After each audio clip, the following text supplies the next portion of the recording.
안녕하세요. 5분 성경 말씀입니다.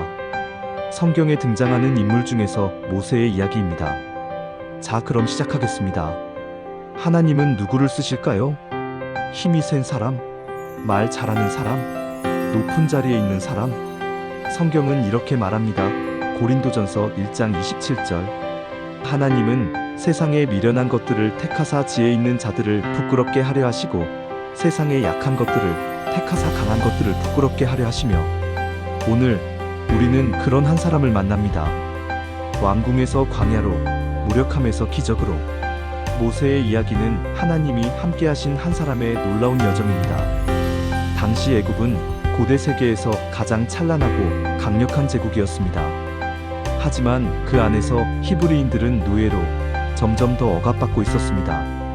바로는 히브리인들이 너무 많아지자 두려움에 사로잡혀 히브리 남자아이는 모두 죽이라는 명령을 내립니다. 그 가운데 한 여인이 몰래 아기를 낳습니다. 아기를 숨긴 지 3개월이 지나자 더 이상 감출 수 없게 되자 그는 갈대 상자를 만들고 아기를 넣어 나일강에 띄웁니다. 그 작은 바구니 위로 햇살이 비추고 하나님의 눈동자가 그 아이를 지켜보고 있었습니다. 그 아기의 이름은 모세, 히브리어로 건져냄 받은 자라는 뜻입니다. 하나님은 바로의 공주를 통해 모세를 구하시고 그를 바로의 궁에서 왕자처럼 자라게 하십니다. 모세는 애굽 왕궁에서 최고의 지식과 문화를 배우며 성장했지만 자신의 정체성은 히브리인이라는 사실을 알고 있었습니다. 어느 날 애굽 사람이 히브리인을 학대하는 모습을 본 모세는 분노를 참지 못하고 그 애굽 사람을 죽이고 말지요. 이 사건은 곧바로 퍼졌고 모세는 목숨을 잃을 위기에 처합니다. 그는 애굽을 떠나 미디안 광야로 도망칩니다. 그곳에서 모세는 한 제사장의 딸과 결혼하고 양을 치며 조용히 살아갑니다. 왕자의 신분은 사라졌고 그는 이제 아무도 주목하지 않는 한 사람에 불과했습니다. 하지만 하나님은 잊지 않으셨습니다. 모세가 준비되기를 기다리고 계셨던 것입니다. 어느 날 모세는 평소처럼 양떼를 몰고 호렙산을 오릅니다. 그곳에서 한 떨기나무가 불에 타고 있었지만 이상하게도 그 나무는 타지 않고 있었습니다. 모세가 가까이 다가가자 하나님의 음성이 들립니다. 모세야, 모세야, 내가 여기 있습니다. 이리로 가까이 오지 말라. 네가 선 곳은 거룩한 땅이니 내 발에서 신을 벗으라. 출애굽기 3장 5절 말씀. 하나님은 말씀하십니다.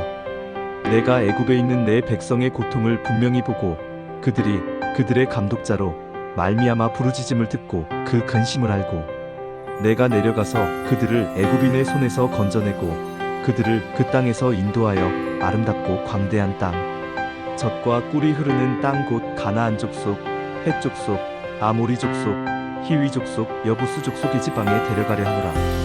이제 가라. 이스라엘 자손의 부르짖음이 내게 달하고 애굽 사람이 그들을 괴롭히는 학대도 내가 보았으니 이제 내가 너를 바로에게 보내어 너에게 내 백성 이스라엘 자손을 애굽에서 인도하여 내게 하리라.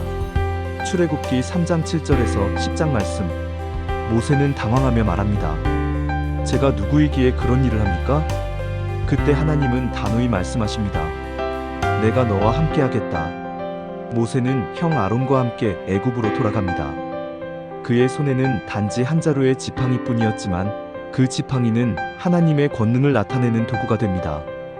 그는 바로 앞에 서서 외칩니다. 여호와께서 말씀하시기를 내 백성을 보내라.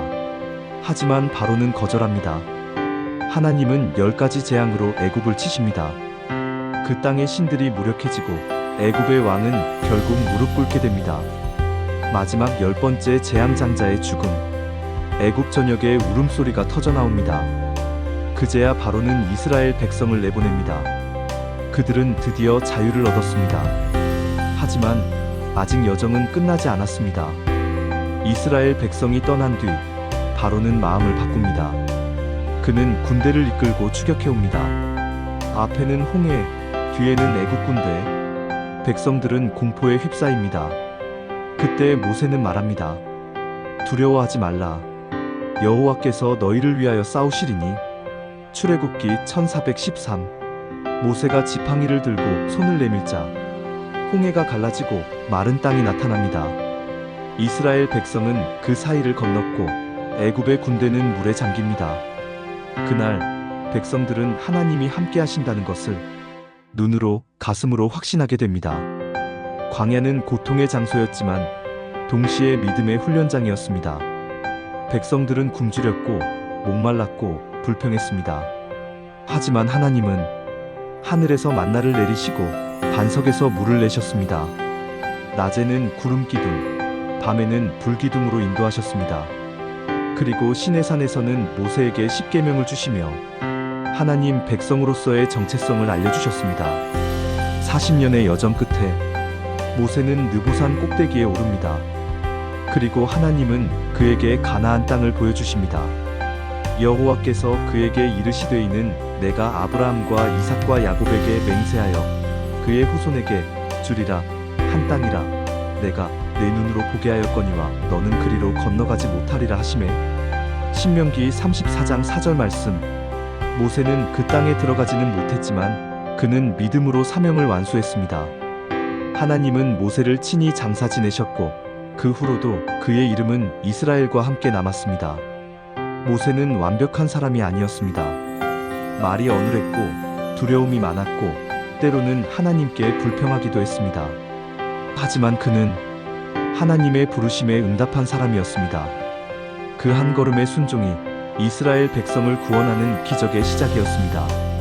지금 우리 삶에도 광야가 있습니다. 지쳐있고 길이 보이지 않는 그때 하나님은 말씀하십니다. 내가 반드시 너와 함께 있으리라. 네가 그 백성을 애굽에서 인도하여 낸 후에 너희가 이 산에서 하나님을 섬기리니 이것이 내가 너를 보낸 증거니라. 출애굽기 3장 12절 말씀. 하나님과 함께한 한 사람, 그 사람의 순종은 시대를 바꿨습니다. 지금 그 부르심이 당신에게도 들리고 있습니다.